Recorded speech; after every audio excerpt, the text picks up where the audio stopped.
Hi friends, welcome back. I'm Kathy.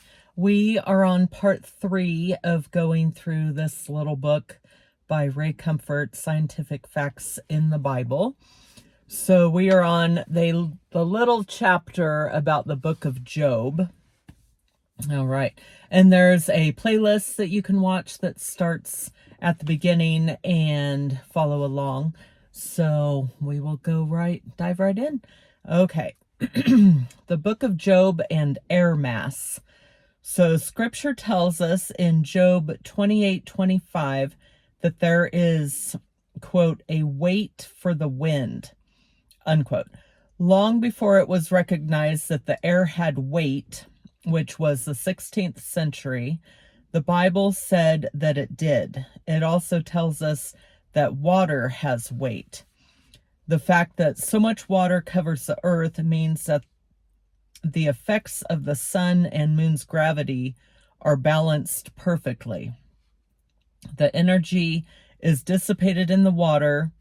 The weight of the water is precisely measured. So that whole thing is a quote from Richard Gunther, who is a professor, and there's a few quotes by him. So yeah, starting at the very beginning of that was the quote from him. Okay, so let's see. The book of Job and the Earth's rotation. So this one says, for ages, scientists believe in a geocentric view of the universe. The differences between night and day were believed to be caused by the sun revolving around the earth. Today we know that the earth's rotation on its axis is responsible for the sun's rising and setting. But 4,000 or more years ago, it was written, quote, this is Job, in the Bible, have you commanded the morning since your days and caused the day, spring, dawn to know his place? It, the earth, is turned as clay to the seal. That's in Job 38, chapter 38, verses 12 and 14. Okay, so that is God talking to Job. And there's a picture here, right there. And it says, the picture here is of a clay vessel being turned or rotated upon the potter's wheel, an accurate analogy of the earth's rotation. Okay, so next is the book of Job and springs of the sea. This is also a quote by Richard Gunther, the professor. And I looked him up. He's written a ton of articles and he's published all over the place. Yeah, so there's a couple more, at least one more quote from him coming up. Okay, the book of Job and springs of the sea. So, quote, modern deep sea diving cameras have discovered amazing hot water vents on the floor of the oceans. Quote, the springs of the sea, which are mentioned in Job 38:16. These thermal vents release huge amounts of mineral-rich superheated water, springs in the darkness. And like I said, Richard Gunther said that. Okay, next is the book of Job and light. This is also a quote from Professor Richard Gunther. Quote, Sir Isaac Newton studied light and discovered that white light is made of 7 colors which can be parted from the white. See Job 38:24. And then recombined to make white again. Science discovered this in 1650. So that's pretty cool. Okay. This one, the book of Job and the way of light.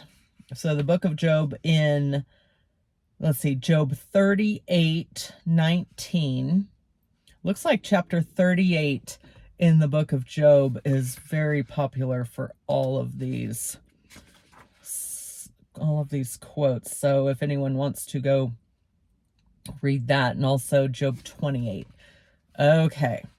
So 38:19 asks, where is the way where light dwells? Modern man has only recently discovered that light, electromagnetic radiation, has a way. In empty space, the speed is approximately 186,000 miles per second. Okay. So yeah, Job, that quote, that verse says, where is the way where light dwells? Okay. And then I really like this next one. I think about it all the time because I think dinosaurs are fascinating, and you will get some people on one side of the fence and people on the other side of the fence who will argue back and forth about when they lived, all the stuff. So this says the book of Job and dinosaurs. Okay, so it says, why did dinosaurs disappear? Science can only speculate. However, the answer may be in Job 40, verses 15 to 24. In this passage, God himself speaks of a great creature called behemoth. Some Bible commentators think this is a reference to the hippopotamus. However, one of the characteristics of this massive animal is that it had a tail the size of a large tree. The hippo's tail isn't like a tree's, it's more like a small twig. So if you think about that for a second, yeah, I just saw a picture of a hippo the other day. It has this tiny little tail. Seriously, maybe, yeah, a little twig.